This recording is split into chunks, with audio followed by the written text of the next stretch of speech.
Every Tuesday, we're building bridges by tearing down walls between internationals and Danes living in Denmark.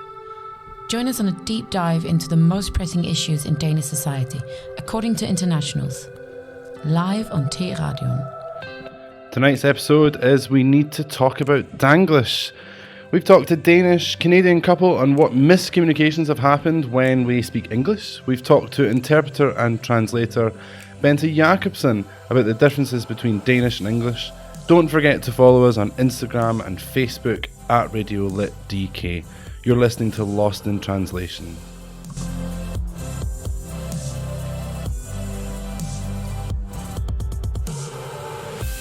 Covering Danish society from Greenland to Gilleleje. In-studio debates, live chats and more. Experts, expats, Danes and internationals coming together to recover what got lost in translation. Yes, and we'll be taking your comments and questions live on Twitch in the chat, but also via our Facebook page and Messenger. And please do leave them as we'll take them up at the end of the show. But first, here are the news from across Denmark. So we're going to go to North Jutland to begin with. The killing of more than 17 million minks is signalling the end of an industry in Denmark. Farms have been forced to close across northern Jutland, putting international workers at the risk of deportation. According to DR, at least 187 Ukrainian nationals are currently working in the Danish mink industry, and a majority of the workers are only allowed to remain in Denmark for as long as they have a job. Natalie Boasen of the Work Advice consultancy agency in Holstebro hopes that the government will consider the Ukrainian workers' extraordinary conditions as they put together their financial compensation packages for the mink industry. In recent days, contamination rates have started to decrease in the north of Jutland. As a result, restrictions on the area have started to loosen, and as of this week, students are allowed to return to school and citizens of 7 municipalities on lockdown. They are now allowed to travel to and from different municipalities. We're going to go to Sjælland now, and Copenhagen Airport are closing down 40% of all of their operations from tomorrow until the end of 2021. It's also been determined that the airport will close for all commercial airlines between midnight and 6 a.m. According to TV2, the decisions have been made to ease some of the financial burden on airlines, the airport themselves, authorities, as well as ground handling agents dealing with flights, baggage and passengers. All flights operated by the airline Norwegian to and from Copenhagen will also cease to operate, including domestic flights between Aalborg and Copenhagen. This is due to a decision by the Norwegian government to not provide any further financial aid to the airline. Over on Fyn, the Odense municipality and local charity have teamed up to combat negative social control and violence. The municipality has begun a collaboration with a non-profit charity, Sisters Against Violence and Control, to fight negative social control. The charity works to end physical, psychological and religious violence towards women, and particularly in ethnic communities in Denmark. The first part of the collaboration is a series of online video campaigns labelled We Are Here For You. The videos are available in Danish, Arabic, Urdu and Albanian. Our sincere hope is that the campaign will encourage vulnerable women to get in touch with our volunteers, write Sisters Against Violence and Control on their website. The campaign and the collaboration was presented at the City Hall by Mayor Peter Ralbeck Yule and the head of the charity, Kefa Abu Ras. Over in Jutland, a Lego employee, together with the CEO of an electrical company, stand accused of committing fraud against the famous toy manufacturer. The case against the two commenced in Kolding Court today. Both men pleaded not guilty to the crime. According to the police, the two men have cheated almost 17 million Danish kroner out of Lego by falsifying electrical bills. Lego themselves have reported the employee to the police in 2017 after it was discovered that he had seemingly been receiving gifts and donations from the electrical supplier. The investigation against the two men has been underway for more than 2 years, gathering almost 8,000 pages of evidence. The case is expected to be settled by the end of January next year. And over in Jutland, bird flu is on the rise again, otherwise known as H5N8. It's hit Denmark, and yesterday it was discovered that a poultry population near Randers tested positive for the virus. More than 25,000 birds are now due to be put down, and all foreign export on poultry, eggs and related products will be put to a halt for the next 3 months. Authorities in Holland, the UK and Germany have also confirmed cases of bird flu. Unlike coronavirus, bird flu rarely contaminates humans, and in case of infection, cases are often mild and without lethal complications. These are yet any recorded cases of bird flu passing to humans in Denmark. According to the Directorate of Food Safety, eating contaminated poultry meat is not an issue as long as the meat is cooked properly. I just want to add that there has been no cases of bird flu being transmitted to humans. Beautiful. Thank you for that, Cam. Yes, we need to talk about Danglish. I'm really excited about today's episode. As mentioned earlier, I hear quite a lot that from my international friends that they find Danes to be somewhat rude when they converse in English. And so we decided to dive into this topic today. We've spoken with Zeina and Frederik, it's a Canadian-Danish couple, about their experiences with communicating in English, what sort of miscommunication happened. And we've also spoken to former university professor at Aarhus University and professional interpreter and translator Bente Jacobsen about the difference between Danish and English. So we'd like to play you that clip first. Hello. Hey. My name is Zeina. I come from Montreal, Canada. I've been here for about 3 years and almost three going on 3.5 years actually. Freddie, you want some? Sure, thanks. My name is Frederik, or Frederik, if you will, in Danish. I've lived in Copenhagen primarily for the last 12 years. 13 years almost. Actually, next month, 13 years. And then with a few trips to like Australia and Brazil and stuff. How long have you guys been together? Like 2 years and like some months. More than 2.5 years. More than 2.5 years. We at home tend to primarily speak English, sometimes Danish because I am learning.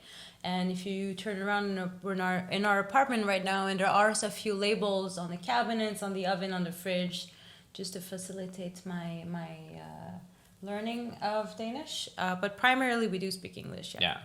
Especially when we want to have, like, let's say, a bit deeper discussions and stuff, then obviously English. Yeah. If we want to be pretty shallow, then Danish is fine by me. Also, you can't be deep in Danish. That just doesn't happen. Come on. I'm joking. Like that. Danish for the shallow people. Okay, so actually the first question relates to you guys speaking in English. Has there, maybe mainly this goes to you, Zeina, since English is your native language, has there been incidents where you felt a sort of miscommunication or where something has been a bit off when you guys were conversing in English? Oh, definitely. Various times. So when me and Freddie would just have casual conversations, there'd be just sometimes there tends to be this dynamic of what I say seems to be received differently than how I mean it, and what he says seems to be received by me differently than how he means it. And this can be problematic that happens in any language, even in people who have the same native language. But in our case, this way that Freddie sometimes tends to say things, speaks very hypothetically, like we say apparently and potentially and all these. When I believe I'm talking about facts, and the way he receives them, it's like, ugh, your reality is not so. It's pretty hypothetical to me at this point. And I'm just like, what? No, it's a fact. And he says, I say something. He responds as apparently.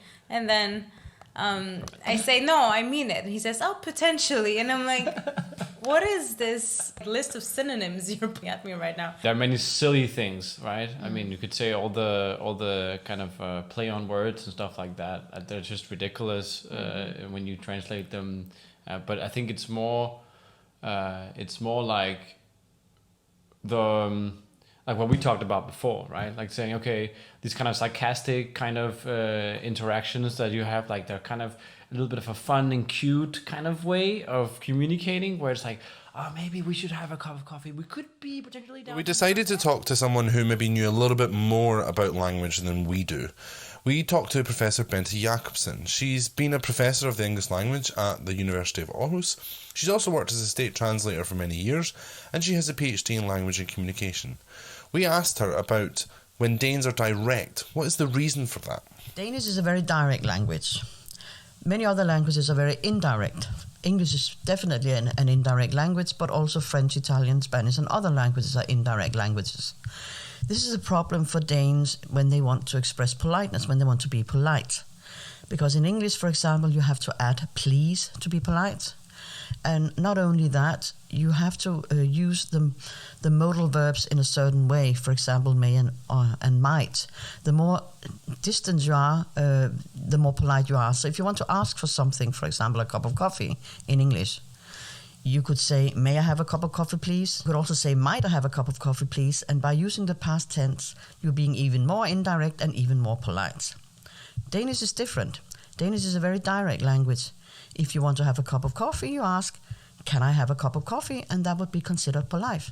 Because the way you ask it, or rather the tone of your voice is enough, and also your body language is enough to tell the listener that you're being polite. So that is all that is expected of you. You do not have to add please. Please doesn't exist in Danish. And because Danish in that way, it's a very direct language, Danes are often considered rude when they are actually being very polite. So we've covered the directness, but what happens when you are in your working life speaking your mother tongue of Danish all day, and then you go home and your significant other is speaking English? What happens? How do the dynamics change? We talked to Freddie and Zeina about this. And what's funny about that is that I can tell that, say, if you came back from your day at work where you mainly speak Danish at work, unless you're dealing with a startup or that's English speaking, but I can tell that your English is a bit degraded. It's true. There is definitely like a Google Translate in your brain. So there's definitely that. And I mean, it could spur some conflict sometimes, because there is a touch of directness. Correct me if I'm wrong. A lot of people would say that Danes were really afraid of conflict. But then it's kind of funny that you say we're quite direct. I think we are quite direct, but I think then that is language rather than necessarily. Yeah. Well, there is a ton of paradoxes in this country, in this culture, I find. Like, it's really hilarious. There's so many things that I find myself saying, like, Danes are very direct, but then there is this kind of avoidance of conflict. But I think that people are used to receiving things in a direct way, so being direct is not necessarily a promoter of conflict, maybe here. But what I mean is that being direct paired with this very hypothetical way of speaking is just freaking confusing to me in the end. So in the end, this it's kind of funny, because this is when I could see that us getting into a bit of a more heated argument, because I'm just like, that's not what I said. But then we just are stuck for maybe 10 minutes talking about what we said and what we didn't say and what we meant and what we didn't mean. Yeah. And it's really funny, but it happens pretty often. And I'm just like, and then it becomes exhausting. We're just like, okay, none of us mean bad. Let's just end this. But it's clearly because of language barriers. Totally, but I think that this, especially the hypothetical way of talking, is a bit weird. Like, coming from, especially when you've not grown up here. Yeah. Imagine in Danish when you say like, oh, skal vi have en kop kaffe? Skal vi lige måske have en kop kaffe? That's translated into like, oh, should we perhaps maybe have a little cup of coffee? That's kind of a way of like, How would you respond to that, Zeina? Should we maybe have a little cup of coffee? I'd be like, maybe little. Do you want coffee? Or imagine coming into like a coffee shop and saying, should I maybe perhaps have a little cup of coffee? And then. But like, part of it is probably that I know that Freddie is actually great in English. Like, you speak English perfectly. But it's also probably plays into this thing where you seem to speak English better than you actually do. Like, you do definitely better than a lot of people here. But my faith in your English is probably a little bit too high. You almost take me for a native speaker because I tend to have at least somewhat of a vocabulary. Yeah, also because you talk with so much conviction. So we went back to Professor Bente Jacobsen and we asked her what her professional opinion was on Danes and speaking English. This is what she had to say. Danes are sloppy when it comes to English. They're not idealistic enough. They are satisfied with just speaking it at a certain level. They do not try to polish their English. I mean, now I'm being very general here. I'm really generalizing. Yeah, I realize that. But I think that many Danes are not polishing English, that they have too high thoughts of their command in English and they do not strive to improve. And that is a shame, because I think even young people, and I'm very impressed with the way many young people and even children speak English, but there's room for improvement always, and I wish that they would strive to improve. I want to actually ask, since your Danish is improving, has that sort of helped you understand things a bit more, or has that helped your communication? So I've been taking, I started recently taking Danish classes. I'm in module 3 now, and I can definitely tell that since I actually committed to, okay, I'm going to learn this damn language, I've been improving a lot. And I'm really lucky also to have his family, that when we decide to go to his family home for a weekend, that's basically like immersion in Danish. And I can feel that I understand Freddie a lot better. How, if you could elaborate? His twists of phrases, his turns of phrases. Luckily, I have an amazing Danish teacher, and maybe that's also something that makes her a very good teacher, is that she's not very textbook. She will teach us about what people write and what people say and the expressions that people might use, and like street talk. She is good at teaching us more street talk also, other than just what the book will tell us to learn. So I don't have a specific example, unfortunately, but I definitely, just by catching more of the words that Freddie says when he talks, I understand him more. Because, and what's really nice about that is that I think what's really beautiful for an international couple is to have the opportunity to get to know each other in one another's native languages. Because your personality and your culture, your just way of being definitely changes depending on the language that you speak. Like, I am different in French. Like, I could tell I'm a little bit different in French. My humor is different. I'm way funnier in French. Like, it's just, sometimes, I don't know, I guess. When I'm angry, I speak French. It just depends. So, yeah, there's like, French is just like any book in English translated to French, the French version will be a lot bigger, a lot heavier, it's a lot more elaborate.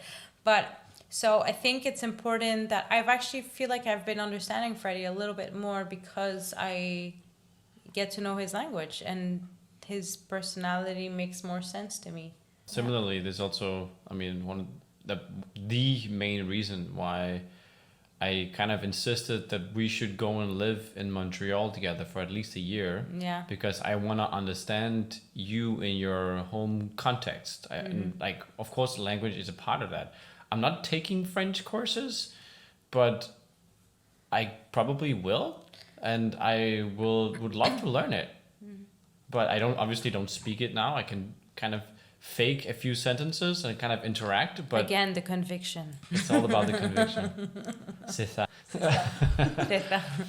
But but I think one thing that you spoke about that kind of made me think was this was exactly this conviction, and I think I would like to think at least about myself that I don't like take myself for a better English speaker than someone who's native. But I think that's not something that I have in common with a lot of other, especially young Danish people. So we went back to Professor Bente Jacobsen and we asked her, what should internationals keep in mind when speaking English with a Dane? I think it would be a good idea to have in mind when you speak with a Danish person who speaks English, that even though you find the Danish person rude, even though you think that what this person is saying now is rude, just stop and remember for a minute that maybe this person is not trying to be rude. This person is perhaps translating too directly into English. Because Danes are not rude. We're not rude people. We're not more rude than any other people. But we just express things so directly that we often consider rude. So make a mental note to yourself, and remember that perhaps this Danish person you're speaking to is just translating too directly. It's being direct and translating too directly into English. And that is the only problem. So, direct versus indirect. And Danes are sloppy English speakers. Can we just thank Frederik and Zeina Yes. and Professor Bente Jacobsen for contributing to our interview? Yes. I think we'd just like to say thank you very much, guys. Yeah. Where's the camera? Here it is. Thank you very much. Putting yourself out there. Yes. But Cam, I'm curious because I'm Danish and you're Scottish. I'm curious to hear, what are your immediate thoughts when you hear this interview? I can understand I can understand the position. I mean, I've been living in Denmark since I was 18 years old. I've been here 4 years now. And I think when I first came, I was very excited about the whole moving abroad on my own things. I didn't really kind of register it, whereas I feel like Zeina, when she came here from the interview, that she had came to study a master's, and she had probably a little bit of a more grown-up view, or a little more grown-up perception of it. But I do see the whole, it comes across rude because I am myself Scottish. We are also a very direct nation. Maybe the Vikings came and brought their directness to us. But I can see that because, I mean, if you're directly translating things from one language to another, and there's no kind of awareness of nuances, as Bente said, then I get it. I get it why. I also can see it from the other side of the coin because I have learned Danish, and I understand when maybe someone comes across a bit rude. I understand where that translations came from. I find it curious what Bente mentioned is about how we are polite in different ways. In English, it's very common to just add please, and that way you instantly become polite. Whereas in Danish, it's very much the way we say it and the tone of voice, which I think is curious considering Danish is quite a flat language. Yeah. But as soon as you start, oh, should we maybe just go and have that little bit of coffee? Like the way that Frederik was saying it, in that instant, it becomes a much more, polite or familiar or nice way of saying something. Yeah. And that doesn't translate very well into English where it's more indirect. It's the use of words that makes you polite. Yeah, I mean, as well, like the kind of famous one that I've been telling you recently is with my partner Andre. He's from Romania. When we first got together, I would, as most Scottish people do, I have said it to you, "Are you all right?" And in Scotland, that's how's it going? What's new in your life? But Andre goes, What do you mean? Are you okay? I'm fine. Do I not look fine? And, yes. And other people, when I've been in my job and with my friends, I've said to people, "Are you all right?" Or "All right, what's happening?" And they will say the same thing. Do I not look okay? Do I look sad? Yeah, that threw me off in UK as well. And people told me, "Are you all right?" I started going on a huge anecdote about the day and the events and how my breakfast wasn't really what I imagined it to be, which is too much. Exactly, TMI straight away. It's like, no, we're just inquiring that you are okay. Yes. But in Danish, what I was thinking as a Dane, I actually find it sometimes a bit annoying that people can think that I am rude because I don't have this word. I'll give you an example. I was living in London, and it also took me many years to understand that if I don't put please at the end of my sentence, people are not going to consider me rude. I was running late for work, and I was on the bus, and we're in the middle of a bridge. Might have been London Bridge, might have been any of the many bridges in London. And there was a traffic jam. And I wanted to ask the bus driver to open the doors and let me off so I could run and be on time. And I turned to him and I said, I'm really, really sorry. I know we're in the middle of traffic. Is it possible for you to open the doors and let me out here because I'm late for work? And I was basically on my knees begging him. And he looked at me and there was like a pause. And he said, "Please." I'm sorry, but I'm surprised the bus driver in London even spoke to you. I mean, I was on public transport in London quite recently before the pandemic at the beginning of the year, and nobody speaks to each other. I mean, it's the same in Copenhagen. Well, I but initiated the conversation. You initiated the conversation, so he could let me different. off the bus. But he insisted that I told him please. And at first I didn't understand. So I'm like, I beg your pardon? Please. And I turned around and I said, please. And he said, that wasn't so hard, was it? Wow. And he let me off the bus. Yes. But I was shocked because I find myself to be very polite. I think that I've been brought up to always say thank you, to always give my seat in the bus to the elderly or the people who can't walk as well or whatever, and always to sort of help people in need in supermarket, carrying stuff like that. And I also work in hospitality. So when people tell me that I appear rude, I actually get slightly offended. I can see that, but I have also been told that I sound angry, and I've had to argue, which is the whole juxtaposition of the thing that I am not angry. I'm not angry, but and then I become angry because someone thinks I'm angry. Exactly, and a Scotsman arguing would sound even more angry. It's not fun. It's not a fun experience. I mean, yeah, I think it's slightly general to say, you know, you come across rude. Or the thing that struck me when I've moved here and I was taking public transport here is, I mean, I come from quite a small area, a small village, mining communities in Scotland. So everyone knows each other, and this is not a big city. It's not in the same scale as London. But when I was in London in the beginning of the year before the pandemic, I noticed if there was a pregnant woman came onto the tube or an older person, that people would get up and give the seat. I don't see that much here. I've actually had to, because I'm quite forward with things, I'm direct. I've actually asked someone on the metro here in Copenhagen to stand up because there's a pregnant woman, and I think it's more of a kind of a different sort of. I don't know. It's strange because I agree that as soon as a pregnant woman comes on the tube in London, you know, there's even the little badge that says baby on board, and people will see that and they will straight away give their seat up. I don't think it's that it doesn't happen in Denmark, but maybe it doesn't happen as much in Copenhagen. Yeah. Because I grew up just outside of Aarhus, right? And I was telling you, as soon as you leave Copenhagen, it's a completely different way of interacting.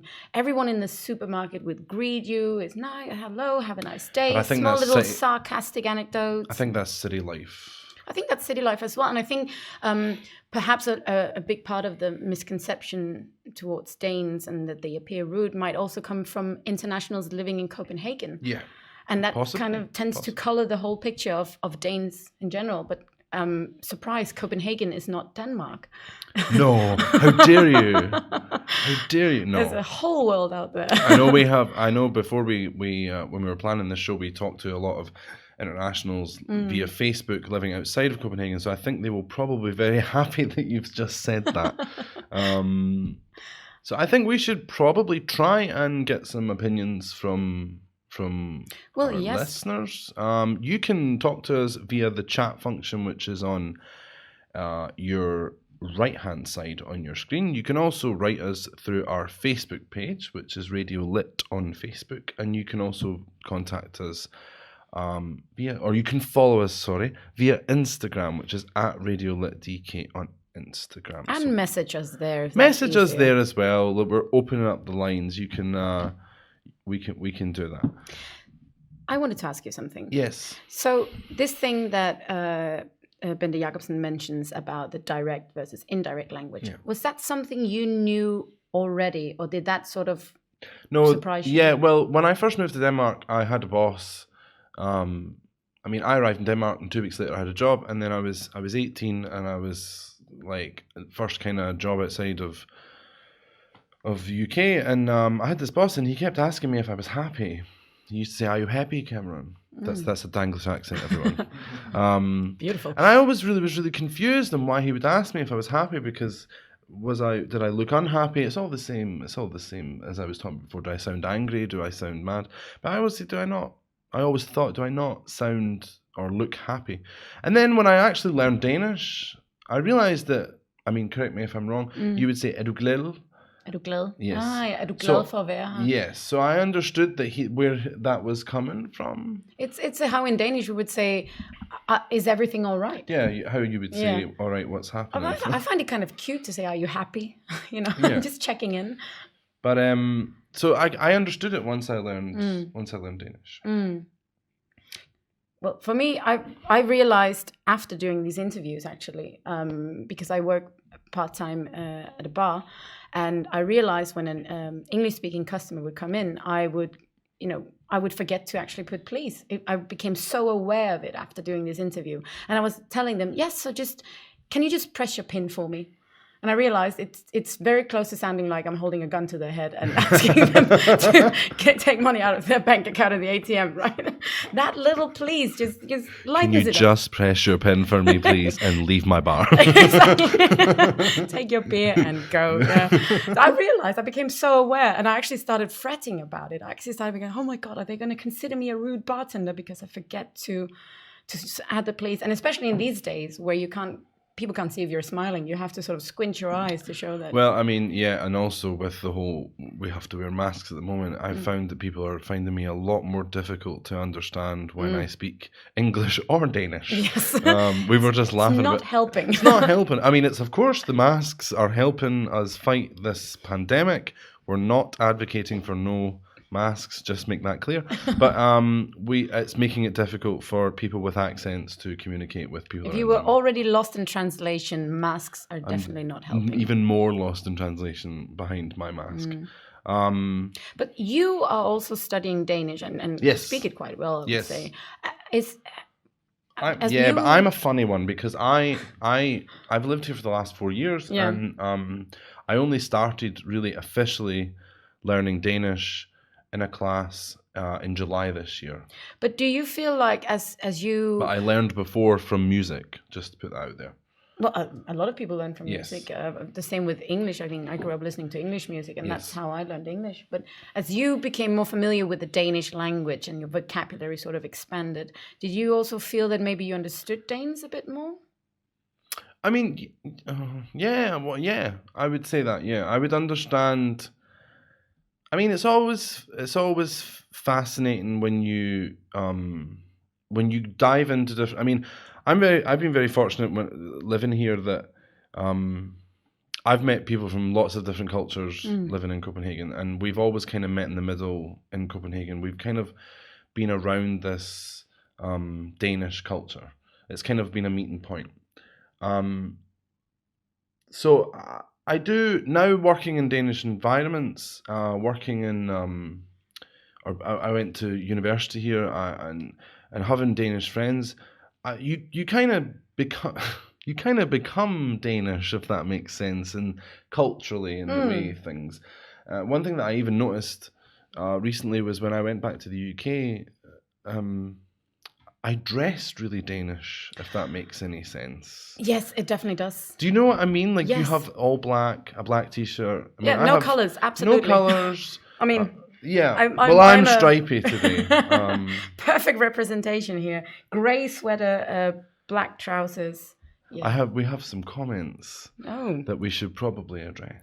Well, actually, I think let's jump onto that. But I would also just like to say quickly, or just ask you quickly before we go into the comments.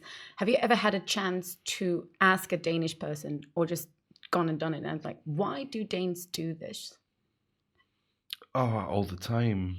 I ask Danish people why they do this. Great. I do, and I'm not looking down on what they do I think one way to sort of overcome barriers between cultures and people is just to be a bit more direct and say, you know what, I quite don't understand what's going on here. Maybe you could enlighten me or explain to me why you guys do it like that. Have you ever done that and then actually went like, oh, now I see? Oh, all the time. On everything that I have ever thought, why do Danes do this, or why is it like this? I always question it, and I make a joke out of it, and my Danish friends will always they'll always kind of laugh about it, and then they realize that, oh, that's actually, to someone who's grown up abroad, that seems a bit strange. But I've always I think it would bridge the gap, and it would break the walls. If you just asked Danes things. Yes. I think if you just questioned them. In a nice way. In a nice way, of course. Don't go around Dane bashing. But Dane bashing. So we've got Din England Klassedame. Den glade kassedame. Din glade Klassedame. Which Oh means my God, that's Danish. I thought it was German. Do you think Danes are less polite because they are a little bit more introvert?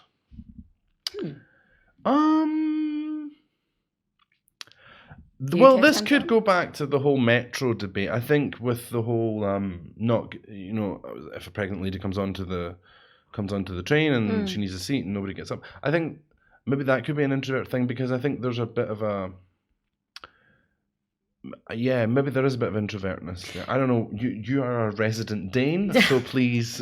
I am here to represent 6 million people in Denmark. So what I think is we're very private people. We really respect and value our personal life and our private life and private sphere. And I think that is often what comes across as being rude. For example, I think many Danes would be polite enough to give up their seat in the bus, but I think very few would actually engage in conversation on the bus. About it, or in general, In general, I think in other countries it would be quite easy. For example, I've been to Italy, and if something comes up with the bus not functioning, everyone in the bus will go on a conversation saying, oh, this is typical Italy, or this and that, and make a few jokes, and everyone is sort of joyfully, making these conversations. In Denmark, everyone is really value their private life and personal sphere, and we really sort of distinguish between our work life and our private life, and separating those two. And I think that's why if someone comes up to you and speaks to you on the bus, me personally, I would go, why are you talking to me? I am in my personal sphere right now. Having said that, I also really like being poked at sometimes. I do think we Danes need to be poked at a bit more. If someone comes up and say, oh, it's a lovely day today, isn't it? What do you think? And, just engage in conversation. But we do really, I guess you could call it introvert. I do think it's more that we really respect each other's personal sphere. And that's why we might come across as more introvert, more rude, or less polite, yeah. Thank you, resident Dane. Christina 2301. Hello, Christina. I do get that Danish is direct. I mean, sometimes even in commercials, the word please is used in English because there is no Danish word for it. True. Don't really have a question, more of an affirmation, but I feel that after so many years of living here, I adapted to the culture here, meaning I changed a lot in order to belong. I'm pretty sure I came across as odd to the Danes because of my culture too. I agree with this 100%. I have been here 4 years, and I have really tried to adapt to being Danish. I will just throw it out there, Christina, don't ever talk yourself down. It's really hard moving to another country, and adapting that much is just well done. And if you come across as odd to Danes, don't worry about it. It's the Danes who need to just wrap their head around that. But yes, I say please even when I speak Danish, because it is a word we don't have. And it's also a good way, if you do want someone to do something for you, it's now a part of the Danish language to afterwards go, oh, please, please, please. Rather than say, må jeg bede om, which is a very polite way of asking for something in Danish, almost too polite, to the point where it's not something that I think people of my generation really use anymore. Yeah, I mean, I have never encountered that in my Danish quests of the Danish language. Someone using the English word for please, but I mean, maybe we could put it towards, maybe we could start a campaign to try and create a word in Danish for please, rather than what you just said. Sure, but why not just incorporate please as a thing in the language? I'll tell you what. So if we go back to, I think if you look back 50 years, there was something similar to please.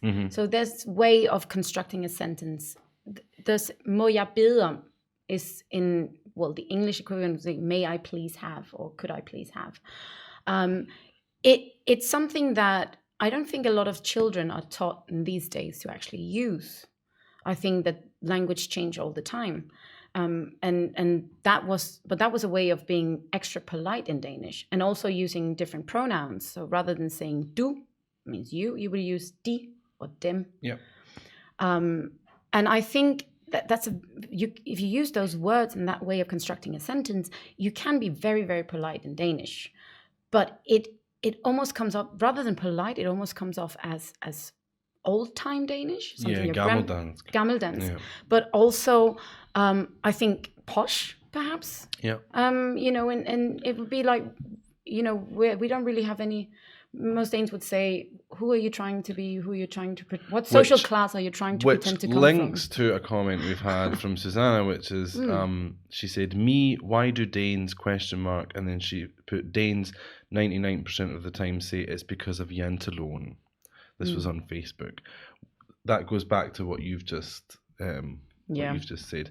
We've also had a comment from we've had two more. We've had Jakob asking why is maybe not a good question. People rarely know why they do something they have always done, like dancing around the Christmas tree. Rather ask with curiosity. For example, what do you hope to gain? Or, I have noticed you do this a lot. This seems strange to me because where I come from, we would rather, and then initiate dialogue. Yes, I completely, I think that's a really good point. I do this myself. I think it goes both ways. I mean, I live with a Sicilian couple, and I notice these small differences all the time. An example would be that they went to the supermarket and bought fresh lemons, which in my mind would be crazy because fresh lemons in Denmark are extremely expensive and don't have much juice in them. But these two lovely Sicilians grew up being able to pick lemons from neighbor's tree. So it's fresh lemon is a given. And asking this kind of question, I asked them as well, why do you prefer to do it like that? Well, because fresh lemon juice is always best, right? Yeah. So it's asking questions, initiating dialogue also makes you go behind the culture and the misunderstandings a bit more. We have had a comment from Professor Bente Jacobsen. Oh. She said, there's no point in creating a campaign for please. The word is there in the tone of the voice, mimicry, gestures. Saying it outright would be over the hill, too polite, like you're trying to be funny. That's also a very important point because if you come across a bit too polite, you could come across as condescending or maybe patronizing. I was actually talking to my mum the other day about in Scotland that we would say, can you just do this for me? And that's kind of us saying, can you just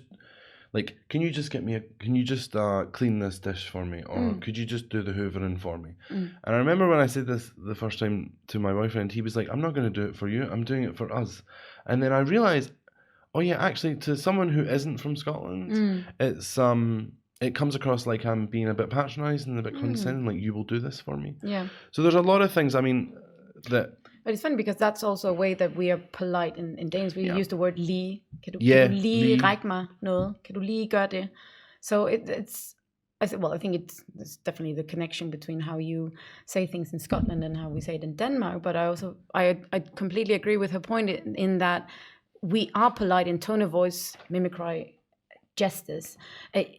As an international, tuning into those ways of being polite in Danish is perhaps the way to understand Danes a bit more, and maybe also one step in towards reaching a middle point where all these sort of miscommunications and misunderstandings cease to exist. I've also experienced when speaking Danish, people are also very, like if maybe I always worry that I come across rude in Danish because it's my second language. I remember a Dane person correct me. A Dane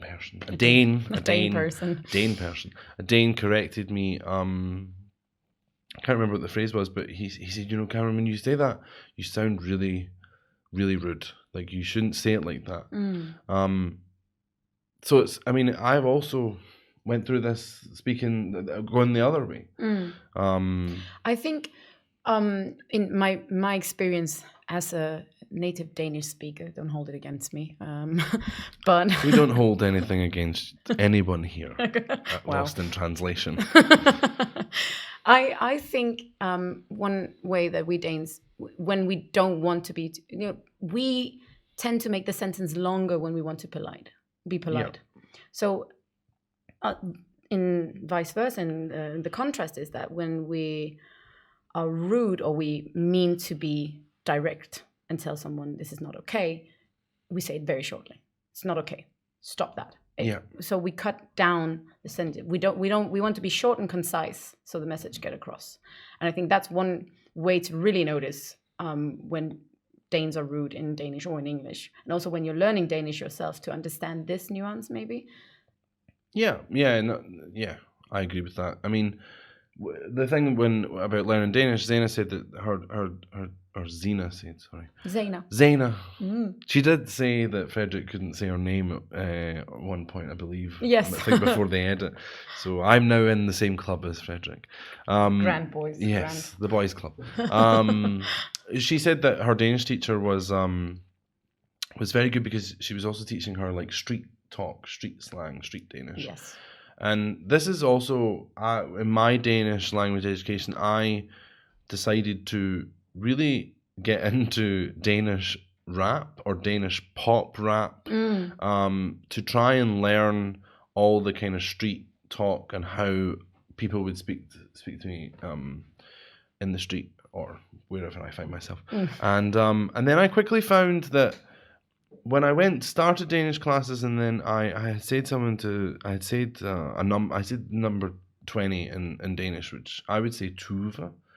But then the Dane person, now I've said it again, the Dane said, this is Cameron speaking old Danish. She's not saying tu. And it's you have to learn nuances, you have to learn street talk when you're learning a language. Yes. You have to learn the kind of tone and modern, the way the language is spoken. Yeah. Modern. And another point I can see coming in on the chat right now, which is what I also had the back of my mind was, and another important aspect is in dialect, or is dialect. Yeah. So speaking Danish from one part of DK or Denmark can sound a certain way for Danes from other parts of Denmark, tone of voice, cutting words, etc. Again, I am from a small village outside of Aarhus. I'm intrigued in this. I'll just interrupt you. I'm intrigued in this because you are from Jylland. You're Jysk. Yeah, Jysk. Yes. And I'm intrigued to see if you've experienced any problems. Have you changed your accent in Danish? So I was about to get into that. Okay, I'm sorry. I jumped the gun there, but I'm intrigued. No, it's fine. The point is, I actually a big part of my dialect has sort of disappeared. A common thing that happens to people from other parts of Denmark when they move to Copenhagen is that they tend to sort of take on this Copenhagen dialect.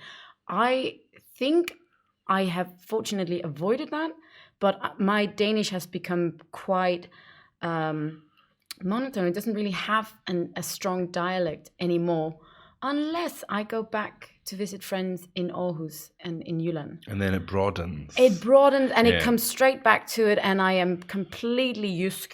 But I also find myself, when I want to be a bit more hyggelig, when I want to be a bit more chatty or make a joke or be polite, and even when I'm at the bar, when I'm sort of trying to come across make my service more warm and welcoming, I tend to switch on a Jysk dialect. It's as if, maybe because I grew up in Jutland and we view Copenhageners as posh, stuck-up people. That's just a general thing. I don't do that anymore, but maybe that's why I revert to my dialect to sort of be more friendly and happy-go-lucky. But one thing I heard from a friend who grew up in Jutland and he moved to Copenhagen when he was 12 was that he noticed when he moved here that everybody in Copenhagen makes things sound bigger than in Jutland, which fascinates me as well. Do you have the same view on it? Or? I don't know. I think I can't say if it's language or whether it is. It might also just be this notion that you have when you are from Jutland, that everyone in Copenhagen are posh and they're the capital and they think they're better than the rest of it, and these kind of discussions that always comes between people from the capital and people from outside of the capital. So I cannot say if it's actually language or if it is just sort of a notion about people from Copenhagen. I think you would get the same in any country. You know, the people in England as well. They would say, oh, you know, the Londoners versus I'm from Newcastle, or the Italians would say, people from Milan versus. Yeah. So I think it's more. It might be more that, but I do think there's something in the way we talk in dialect in Jylland that might be a bit more like, you know what? Just on dialect. Yes. In Scotland, I have a very strange problem or thing, is because where I grew up is in the middle of between Edinburgh and Glasgow, and Edinburgh and Glasgow are two very different dialects. And I have a mix of the two. So whenever I'm in Scotland or I speak to a Scottish person, there is always this kind of, where are you from? Are you from Edinburgh or are you from Glasgow? And then I have to explain, well, I'm from I'm from the county in the middle, and we have the different, we have the two. So I understand the dialect thing. When I speak Danish, people think I'm from the Faroe Islands, or they think I'm from Greenland, or they think I'm from Iceland, or I've had Norwegian. Actually, today I had Norwegian in a cafe. I do norsk. I was like, no, I'm not norsk. I never get that. Despite being Danish, I'm always asked if I'm from Italy or Spain. There you go. Should we swap? Do you want to swap? Yeah. So we're coming up to almost the end of the show, and we have anyway, we'll just before that, we'd like to thank everyone that's tuned in today. Yes. We will be back next week, same time. Would you like to tell quickly in the next 3 minutes what we're covering next week? Yes, so next week we're looking into winter in Denmark, more precisely focusing on what happens to us and what happens to Danes during this time of the year when it gets a lot darker and a lot more gloomy, and especially this year where coronavirus has sort of cancelled all those things that were supposed to keep us going as we just get into darker times and shorter days. So we've been on the street, talked to a few internationals and a few Danes, and we're going to dive into that winter and seasonal depression. And if you miss us during the week from now until next Tuesday, you can check out our show that we did this evening, that we've broadcast this evening. That's going to be available on the T-Radioen YouTube and also on Spotify. Yes. Is this news to you, Miriam, or no? That's good. It will be available on Spotify. You can also follow us on our Facebook page, which is Radio Lit on Facebook. You can also follow us on Instagram, which is @RadioLitDK. If you have any feedback, feel free to leave it for us on Facebook and Instagram. We're happy to hear. If you would like to rant at us about this evening's show, you can, of course, contact us via our SoMe channels. That's what social media is for.